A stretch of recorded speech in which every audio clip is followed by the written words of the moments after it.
and welcome to the Good Girl Confessional. I'm your host, Sandy Lowres, and the Good Girl Confessional podcast is proudly brought to us by WB40, Women Beyond 40, which is a platform including a website, podcast, and magazine for women who are 40, 50, 60, and beyond. You can check out WB40 and join our community at WB40.com. So today in the podcast, I am really thrilled to be able to introduce this woman to our listeners and to have a chat with her about something which I feel is a really important issue right now. And that issue, of course, is burnout. My special guest is Sally Clarke, who is an Australian who's currently living in the Netherlands, and she spends a lot of time over there. Sally is actually a burnout expert, as well as an author, and a researcher, by the way. But she, after going through a massive burnout issue 12 years ago, what she realized was that she couldn't recognize the lead up to that. And what she is trying to do is help to prevent burnout happening in other people. Of course, this is a huge subject since COVID. And I am really thrilled to be able to bring Sally into the confessional today to chat about this really important issue. So please welcome the very delightful Sally Clarke. Hello, Sally, and welcome to the confessional. How are you this morning? I'm great, thanks, Sandy. Thank you so much for having me. I'm very excited to have you, and I should tell all of our lovely listeners that you are currently overseas. You're in the Netherlands, is that correct? That's correct. Yeah, I'm just near Amsterdam at the moment. Lovely. And it's 6:30 in the morning there, so thank you. Bright and early. We're lucky it's pretty close to the longest day of the year, so it's been light since about 4:30, so it makes it much easier to get up when the birds and the sun are already there. Sounds amazing. So can I ask what takes you to the Netherlands? What's going on over there? So I spent most of my adult life in the Netherlands. I was born in Adelaide, ended up sort of coming back here on a one in country Australia, but lived here as an exchange student when I was 16, and always really loved the place, the people. So after I finished my studies, one-way ticket, and has spent probably around 10 years in total in the Netherlands. It's become a big part of my life here. So yeah, it's been become my second homeland, I think. Oh, I love that. That's an adventurous spirit right there for sure. Definitely. So I'm really excited to learn a little bit more about the organization that you're a co-director of, which of course is Human Leaders. So maybe could you start by letting us know what is Human Leaders all about? I'd love to, Sandy. Yeah. So Human Leaders is about creating a peer to peer learning community and to allow people who have this real belief in the importance of the human aspect of what we do at work. So I think there's been a long focus on sort of very corporate driven profit growth, efficiencies, reorganizations. And I think we've been all really exposed to that probably for most of our careers at this point. And it's even been exacerbated through those of us who went through the 2008 economic crisis. And then again in the last couple of years with the pandemic.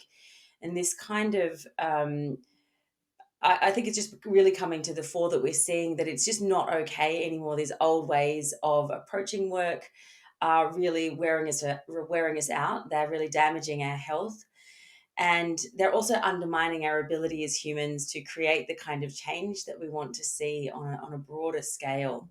So, Human Leaders is, I think, a couple of things. It's a space to come and learn. So, to really hone skills that we need to be great leaders.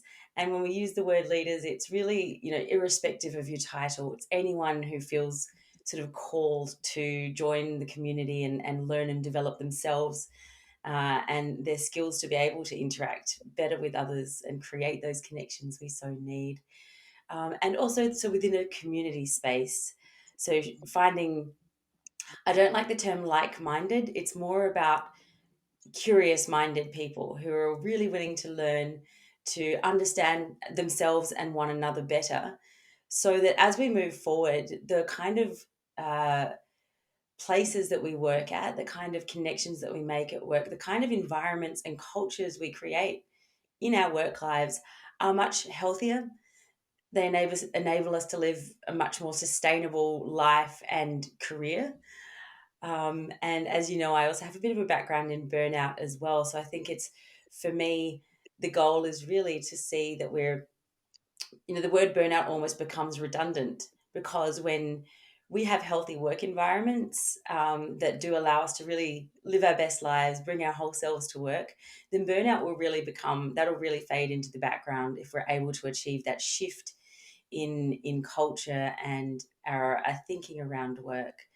I joined Human Leaders earlier this year, and it's just such it's, I think what I wasn't able to articulate it, but it was something I was really seeking in my work as well.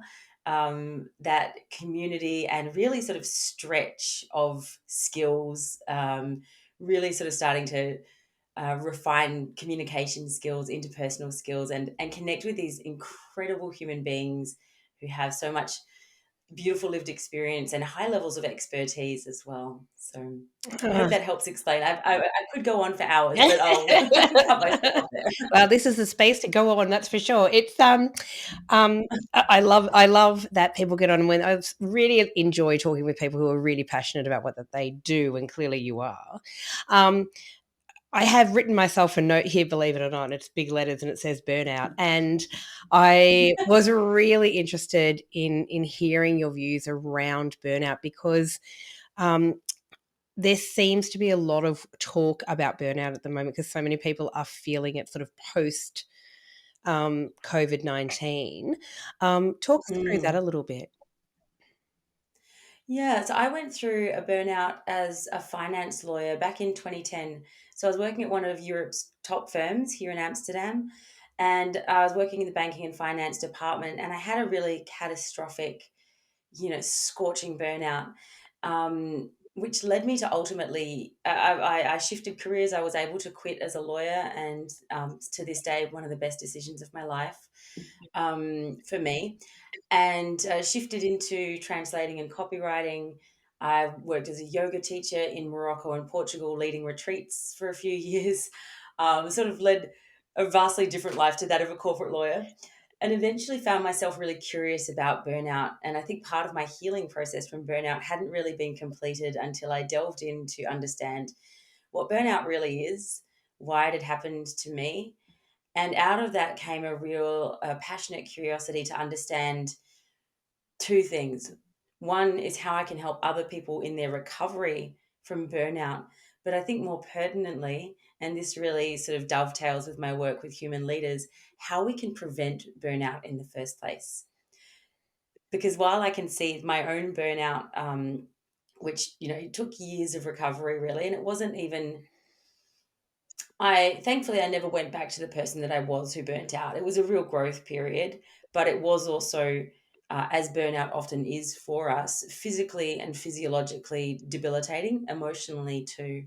So it's something where I would love to be able to, and this is part of my work now. I've written a couple of books about burnout. I co-author an annual study about burnout, to really empower people to ask the kind of hard questions and get the kind of clear perspective that I only got after burnout. Seeing if I can help people really bring that self awareness to their lives, self compassion, self knowledge, and self awareness to their lives at an earlier stage in their career, so that they can really are empowered against that really debilitating experience of a full burnout. Yeah, it's I think, fascinating. as you Sorry, go, Sally. go ahead. No, no, all good. I was just going to ask, do you think that a lot of organizations, especially in the corporate world, are recognizing the burnout that their people are facing? Um, Honestly, not nearly enough. And I think a lot of if there is recognition, it's often tokenism. It's a tokenistic acknowledgement of this incredibly vast body of data that we see around the proliferation of burnout, but it's a hope that it will somehow go away. The evidence I see for that is this real focus on wellness programs for individual employees. So there's a lot of yoga classes, meditation apps, um, courses that are offered, and there's nothing wrong with those as such. But when the focus is on the individual, we're really missing the key part of the issue, because burnout is never the individual's fault. And I'm going to say that again, because that's really important to understand about burnout. Burnout is never the individual's fault. Burnout is caused by chronic workplace stress, according to the World Health Organization. And chronic workplace stress is caused by toxic work cultures. Now, these exist beyond the realms of organizations. That's why entrepreneurs can burn out just as much as someone within an organization. But until we shift those toxic work cultures, and I mean really redress them, the systemic causes of burnout, then those wellness programs are only ever going to be a band aid to an ongoing issue. Um, there's a researcher in New Zealand, Susie McAlpin, who uses a great sort of metaphor of, if you've got a lake full of sick fish, you don't go in and deal with the sick fish one by one. You look at what's wrong with the water and you do something about that. And that's really the approach that we need to have around burnout. And I think at this stage, there are far too few organizations having the courage to make those bigger, broader changes that we really need to see. Yeah, and it seems that we have this very even though the way that we are working is starting to change through necessity. The pandemic arrived and everyone was like, oh, you can work from home. Funny about that. Um, a lot of organizations um, are very, talk the talk, but not necessarily walk the walk prior to the pandemic. And so we have flexible working arrangements is something I've heard quite a lot that doesn't really get followed through with. So while they say, what is flexible? So, but now what I'm starting to see and talking to a lot of women, especially, is hearing now that the pandemic's Mm, over, there's a real push to get people back to the office and back to the old ways of working. yeah. And I think to some extent, it's kind of understandable. Humans are pretty inherently poor at change. And so we tend to want to stick to what we know. And even when it harms us. And that can happen on any scale as an individual, but I think also collectively. And I think what we're seeing in that shift to the demand to return to the office is this real desire to go back to a time of certainty almost. It's like we have this notion that pre-pandemic everything was fine and it worked and it was all certain and predictable. And obviously it wasn't, it never is. But we had that, so we sort of lived with that idea, that notion. And so people, I think, want to sort of, some people, and think particularly people who perhaps more senior in management, who are just looking at budgets and wanting to meet numbers and feeling like that was people were much more under their control when they could see them, not understanding that there are different ways of working that will actually serve people's well-being better, serve their health and happiness better. And that in turn, of course, in the long run has an incredibly powerfully positive impact on an organization. But I think often it's, there's an array of different sort of reasons psychologically that we struggle with that kind of shift.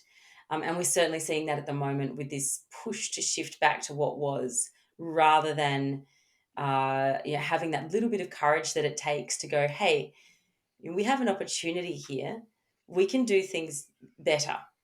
We all know we can. So let's take a little bit of time to work out what that looks like. Let's maybe look at some of the systems that haven't worked so well for us, our ways of working, how we make decisions, how we, delineate job design. So really looking at those kind of questions, and I acknowledge that there's often, I think, particularly for middle managers, there's so much pressure that from above to be, doing what they need to do, that it can be really difficult to create space for those conversations. And I think where that is at human leaders, we do connect with a lot of people in those kind of positions who really want this change for their people. They see the need, they feel the need. and yet they're feeling really stuck in some ways because of the dual pressures. And so I think that's where in human leaders there's that acknowledgement of that real desire for change, that's just not necessarily possible within a lot of organizations at the moment. And sort of finding a way without kind of getting overwhelmed and giving up, seeing what the possibilities are in terms of, staying really focused on, okay, what can we do?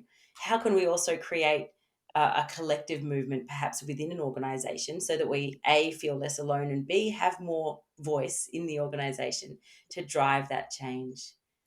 I love that. And I would think that, and I don't know if there are stats around this, but certainly from the amount of women that I am very blessed to speak with every week, that for a lot of women, this has created for them such a balance, or a lot more balance in their life. So to be able to work at home, whether that's 5 days a week, or whether it's, 2 days a week or 3 days, and splitting their time in a hybrid sort of sense between an office, if you like, and work and home, has Mm, given them mm. so much more space to then balance, like, children, and to balance other things going on in their life, housework, whatever it may be, where women have traditionally gone out and worked full time, then come home, and then their entire weekend is spent, juggling everything, and then still cooking dinner every night, or whatever it may be.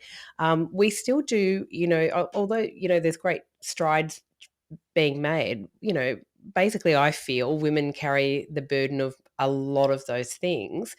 Are you seeing less or sort of more burnout, do you think, amongst women, or is it pretty evenly spread against men and women?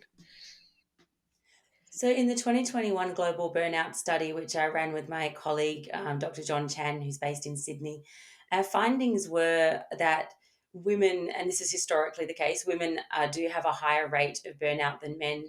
And I think honestly, it's pretty obvious in some ways why that might be. Exactly as you said, having the expectation that we have a full time corporate career, or, out there working and earning money and commuting, etc., alongside all of the tasks that tend to fall more normally to, unfortunately, to women in the house, as well.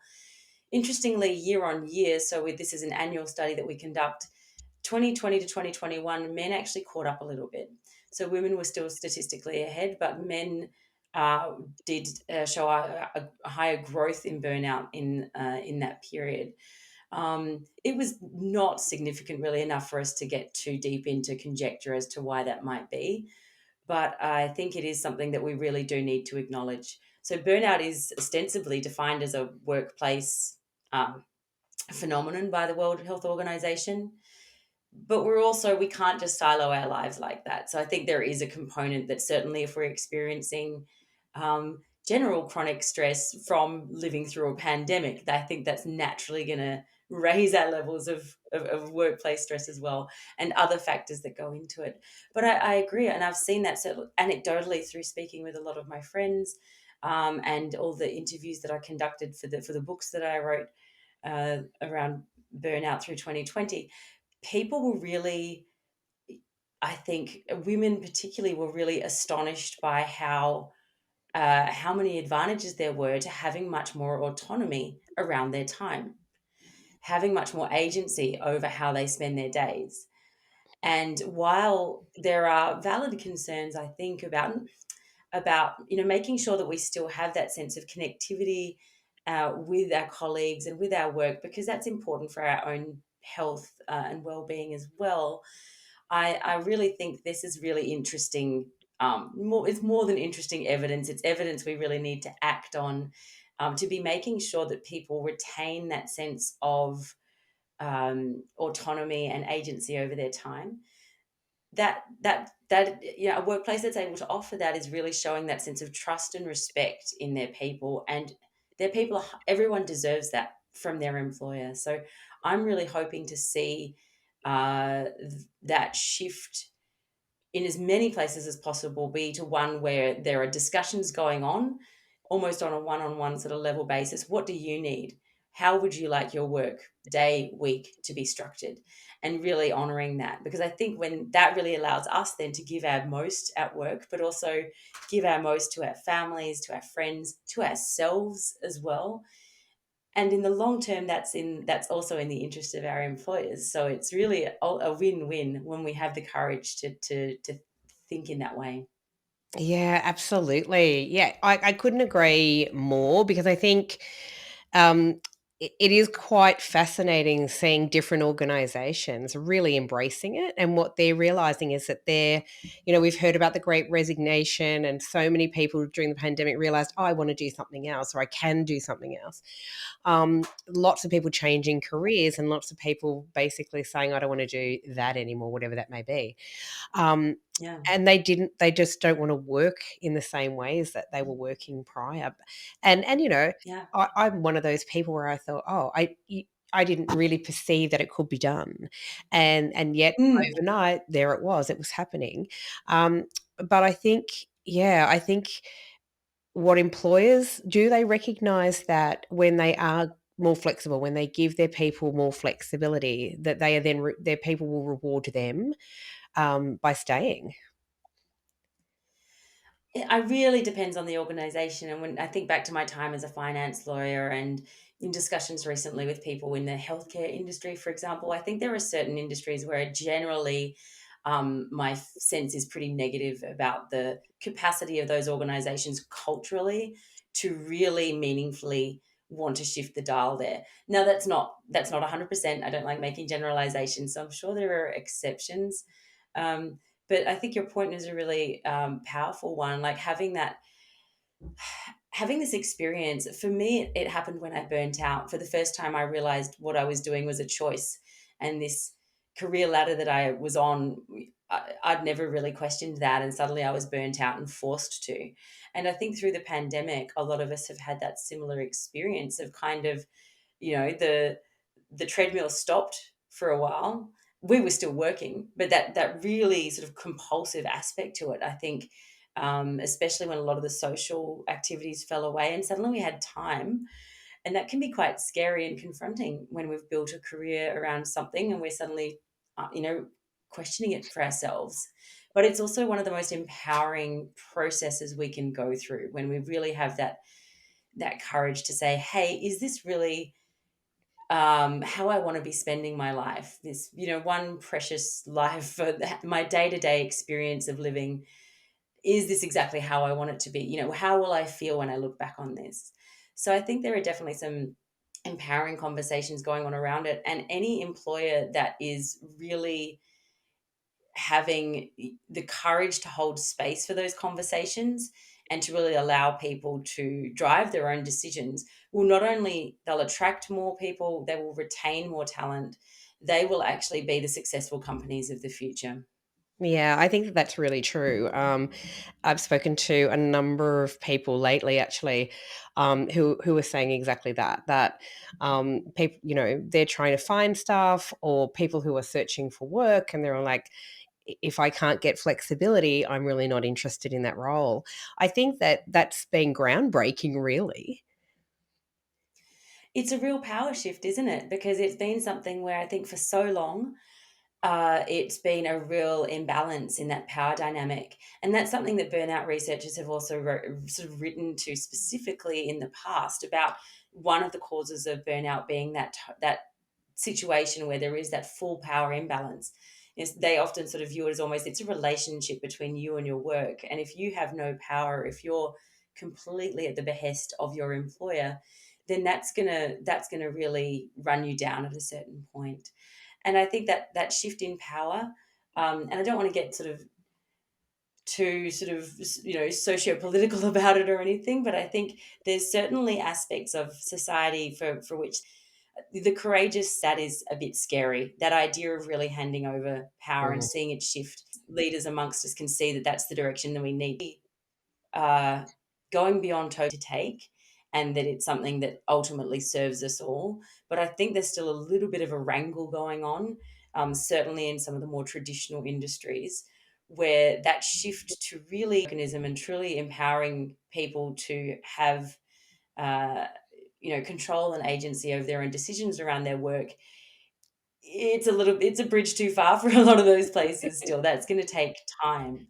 And that's where I think I take heart from seeing potentially some of the younger organizations, and some of the women who are starting their own businesses, who are shifting into a startup or scale up arena, and really breaking the mold in that sense on what the business can look like and what work life can look like. Yeah, I love that. I really do. I hope that we start to see a lot more of it. But I think you're right. I think it's going to be a slow ride to get there for some sort of more conservative sectors of business, and because it's part of that old, I guess. This is the way we've always done it, so therefore this is the way we shall always do it. And but I agree with you. I think that those people I who think it's really going are to so be set in their something ways are where actually missing a golden opportunity. bit of a turning point, and the companies that have the courage to, when we look back in 10 or 20 years, we'll really see this as potentially as a new shift to a new way of thinking and a new sort of approach to structuring the way we work, and really building a really healthy and engaging work environment and culture. If they're taking the opportunity now, that's going to put them way ahead in 20 years. And certainly, um, that's happening to a limited extent. For example, in law, it is a very traditional environment. But I do think I would not be surprised if those firms that are actually having the courage to do that, they will, in 10 years, some of those more conservative firms will be really struggling to attract anyone. That's going to have some pretty dire consequences, as they sort of cling on to the old way of doing things.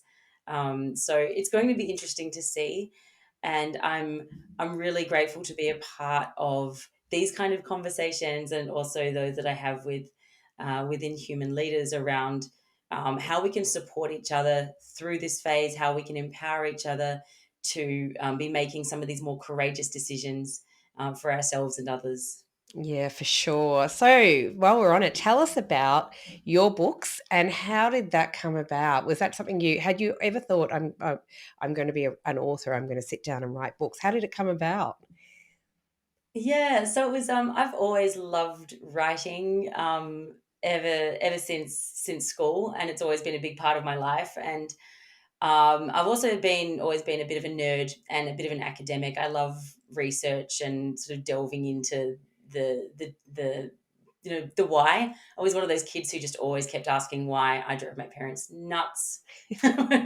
Streams of but why.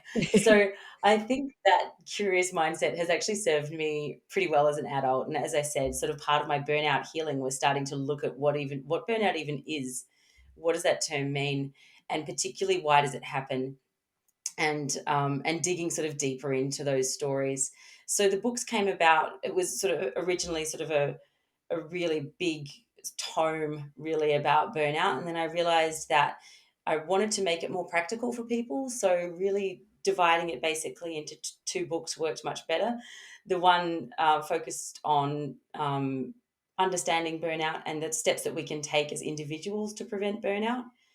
As I mentioned, burnout is never the individual's fault, and it can make it really hard for us as individuals to prevent, because the causes are external and sort of environmental.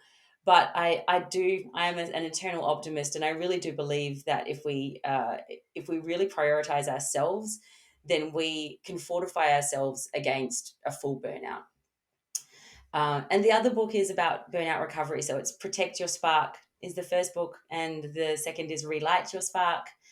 And that's really a journey through understanding why you might have come to burnout, getting clear on what the first steps are to take towards healing from burnout, because there is, as I mentioned, a lot of mental, emotional, physical, physiological, and I would argue even spiritual damage that we bear when we go through burnout, and then looking to evolve after burnout. So once we've been able to heal on those levels, what are the steps we can then take to move forward? So we're not simply shifting back, going back to that same person who burnt out, we're actually moving forward into a new, more aware, wiser, and stronger version of ourselves. I love that. And I'm actually just looking here. I've been, sitting here looking at your book. So I love the name Protect Your Spark. I mean, that really resonates with me. And I really love, so it's Protect Your Spark, how to prevent burnout and live authentically. And I really like that, this idea that we can protect ourselves from burnout before the fact, so we don't actually get to that massive, burnout situation. Yeah, exactly. I mean, I only acknowledged that I was burnt out when I physically collapsed at an airport. I'd worked another 80-hour week, and I was going to visit my brother who was living in France at the time. And I was, I have so few memories of that time because I was just living on caffeine, Diet Coke, and working long nights, ignoring all of the warning signals, really just bursting through and keeping going. And when I arrived at the airport and I laid eyes on my brother, I collapsed to the ground and sort of sank into myself, and I started crying and I couldn't stop. And I didn't really stop crying that whole weekend. I physically fell apart. And it was only then, and this is a testament to my determination, it was only when my body completely gave way that I was willing to acknowledge, okay, something needs to change. So, what I really wanted to do through Protect Your Spark was empower people, hopefully early enough in the piece, to start to evaluate, am I doing what really aligns with me? Am I feeling a level of authenticity in my life and in my work that enables me to feel that intrinsic motivation for it? And I think sort of most importantly, am I looking after myself first and foremost? Because if we're ever going to prevent burnout in ourselves and others, we need to have healthy energy levels. We need to be sleeping well. We need to be doing those annoying daily things that nourish who we are, so that we can make healthy decisions for ourselves and others. And I think I had did 2 degrees and all these years at school. I've got a really amazing education, but I came out of that education never really having asked the question, what are my values? What really matters to me? I had some vague ideas, but before I knew it, I was kind of tracked into a legal career, and that was very prestigious and therefore attractive. So I think I really hope that Protect Your Spark can be something that particularly women read at a stage when they do still feel that sense of, yes, I have some energy. I can implement some of these ideas to make sure that I'm looking after myself in a day to day way, and empowering myself to make healthy decisions for me and the people around me. Yeah, I think that's so important. And you just touched on something there that will resonate with a lot of women, that if we're not taking care of ourselves, then how do we presume we have the energy or the headspace to take care of others? And a lot of women, who listen to this podcast, are part of what we could now call, of course, the sandwich generation, of taking care of children, but taking care of elderly parents as well, while they juggle work and while they do all of these things. And yet, I think women, and I am often guilty of this myself, we're not particularly great at like taking that time back for ourselves and nourishing ourselves. It's absolutely true, and it's something I'm as guilty of as anyone else. And I think I don't have children. I do have elderly. My dad passed away last year. My mum's thankfully still around in Oh, country South Australia. I'm sorry for that. Yeah, I've lost both of mine, Oh, he so I was. understand. Yeah.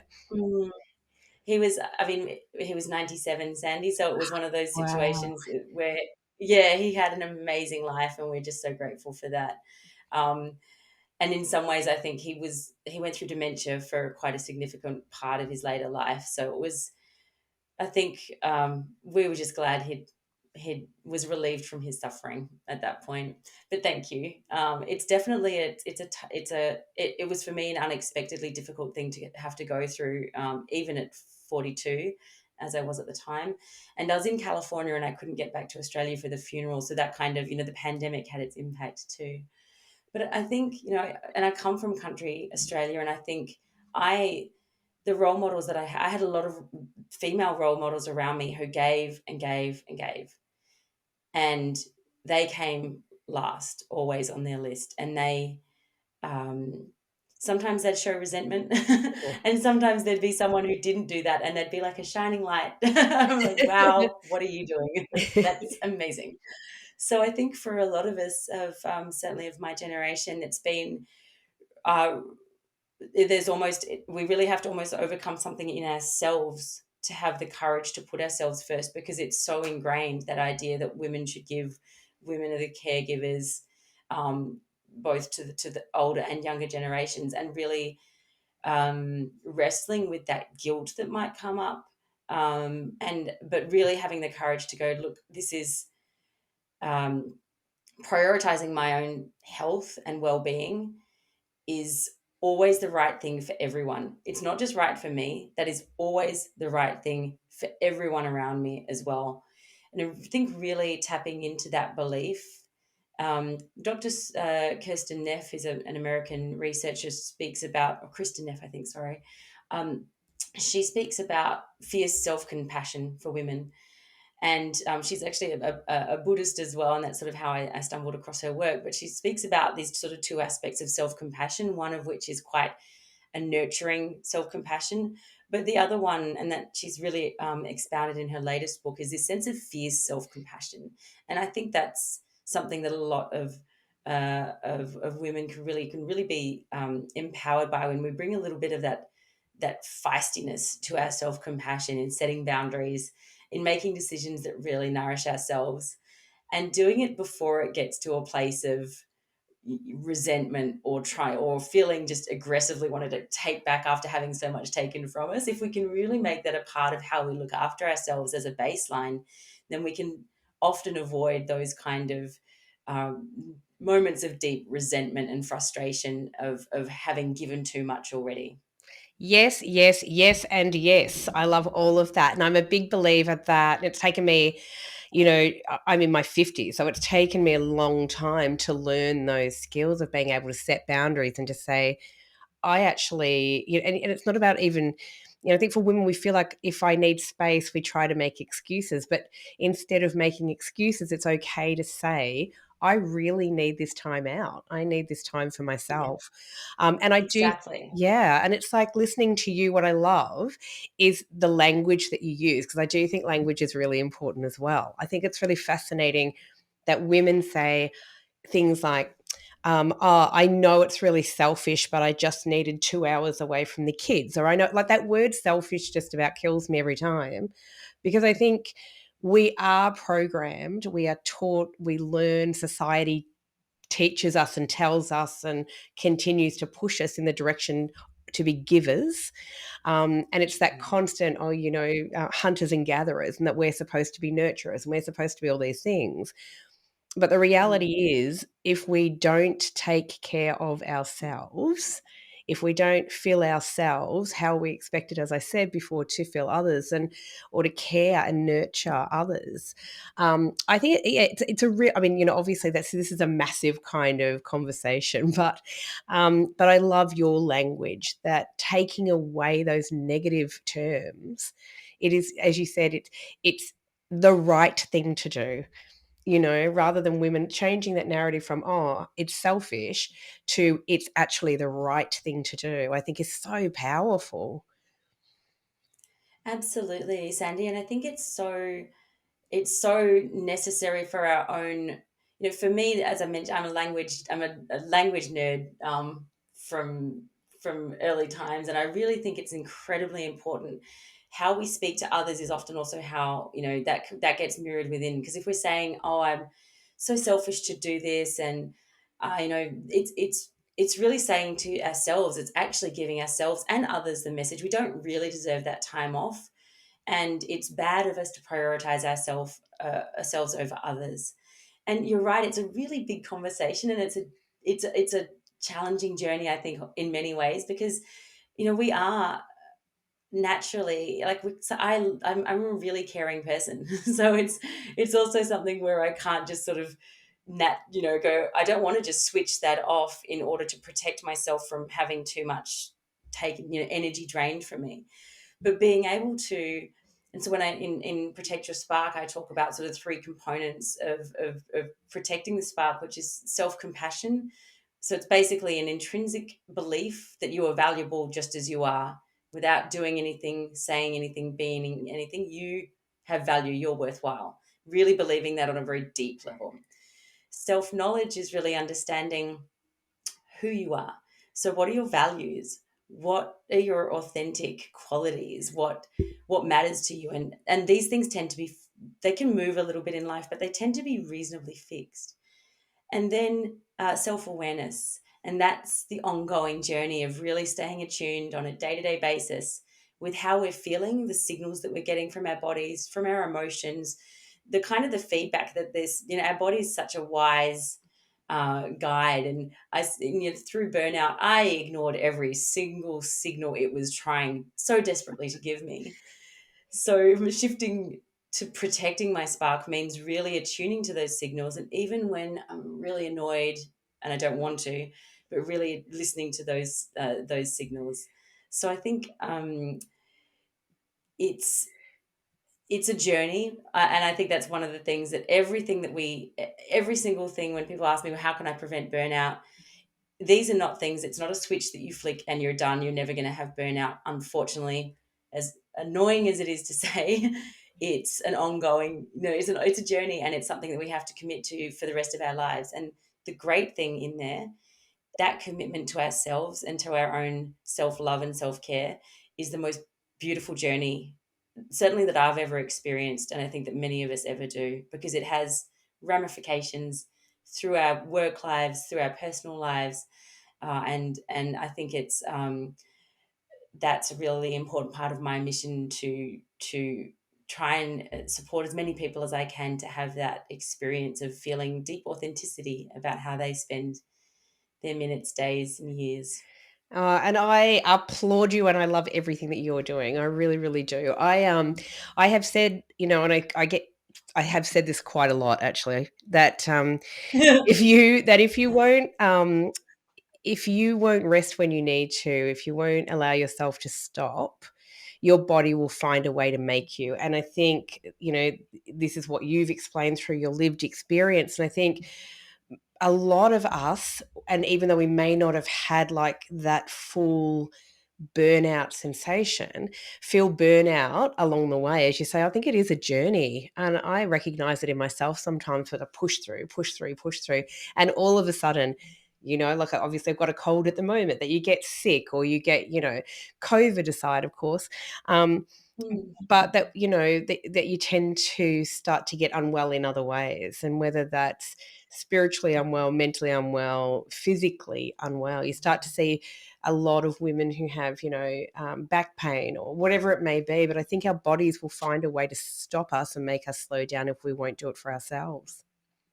Yeah, I think there's a book, "The Body Keeps the Score" by Dr. Bessel van der Kolk, which has received wide acclaim. It's almost 10 years old, and I think it's still, a huge bestseller, because I think that title resonates for so much of us. We've had that lived experience of our bodies keeping the score for us, and I completely agree. It's really, I think we're sort of trained, programmed to keep going, to override, to have another coffee, or do what it takes to get things done.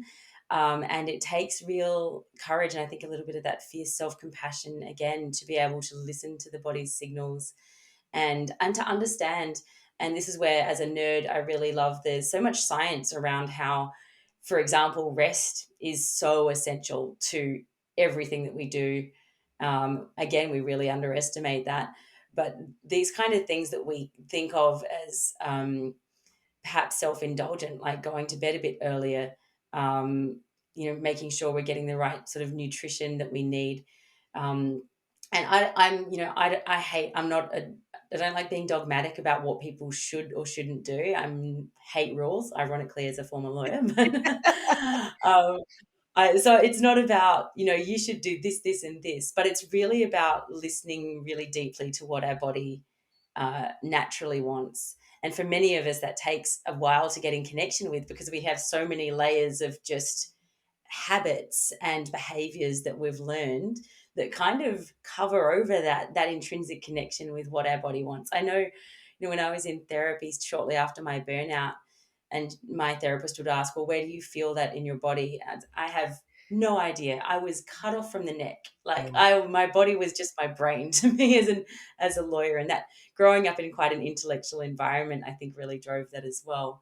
So again, these are not sort of super simple solutions, and that can feel frustrating. But it is, as I said, I think when we're able to uh, really tap into that sort of fierce self-love component of it, and really see how beautifully valuable and worthwhile we are as people without doing anything, before we've done a single thing, we deserve that level of care and time to ourselves, and whatever it takes, so that we can really live authentically. Because, and I think this has been something that's I've loved seeing in my lived experience, is the more I live in alignment with who I truly am, the more authentic I am, and the better care I take of myself, the more amazing my career, my relationships, my life generally is. So it's I was going to say it's a game changer. Unfortunately, it's not quite as instant as that. But when I look back at the 12 years, since my burnout, I'm really grateful for having started to make that shift, and now living really very consciously with those components of self compassion, self knowledge, and self awareness. Yeah, that's incredible. And as I said, I applaud you. I absolutely love what you're doing. And I think that this is a powerful, powerful topic, and something that more people, I hope, will listen to this and learn about it, and perhaps learn to care for themselves. And I will definitely be sharing all of the links to your books, and where people can follow you. In terms of human leaders, if there are many leaders who do follow us here, which is really nice, female Yeah. leaders. So if they want to get in touch, obviously I'll put the link up for the website where they can get involved. But just to summarize, I guess, what are the benefits to joining human leaders? Yeah, thank you so much for asking. I think it's something, again, as I mentioned, it's got this community aspect to it. So I think I'm I think that's something, particularly through the pandemic, a lot of us have missed. While it's been incredibly beneficial to be perhaps working more remotely, but I think what Human Leaders does is really connect people with that sort of fierce conviction that we need to be doing work differently, and our approach really needs to change. And so bringing sort of people like that together, and it's also a learning community. So we have live expert sessions every month. We've got an amazing one coming up in August with a woman who talks about nutrition and neuroscience. And I spoke to her yesterday uh, for our podcast recording, and she blew my mind. Just this wealth of information. So connecting people with that really cutting edge research and information to really up level, I think, our leadership skills. We have a lot of members who are deeply experienced, have incredible amount of expertise to bring as well. But I think that learning together in community is such a powerful way of consolidating our knowledge and connecting us with other people. So everyone very welcome to join it. Wearehumanleaders.com. And our own podcast is dropping soon, so feel very welcome to listen and share. It's really, really exciting, and congratulations as well on the podcast, and congratulations on Human Leaders, but also huge congratulations on writing these incredible books, and for talking about your burnout and explaining it to us, and giving us some tools through those books and through these conversations to recognize it in ourselves. Thank you so much, Sandy. And yeah, just anyone, if people have questions or want to reach out, I'm more than happy to talk. As you can tell, I can talk endlessly about this topic. So more than happy to talk more. And I just really appreciate the work that you're doing, Thank and you. for creating space for these kinds of conversations, because they are so important. And so thank you so much for having me be a part of them. Oh, you're so welcome, and I love that you're now part of the Good Girl Confessional fam. So that's really lovely. Thank you Yes. so much for sharing your So knowledge. Woo! yay. Thanks so much, Sally. Cheers, Sandy. Bye. Bye.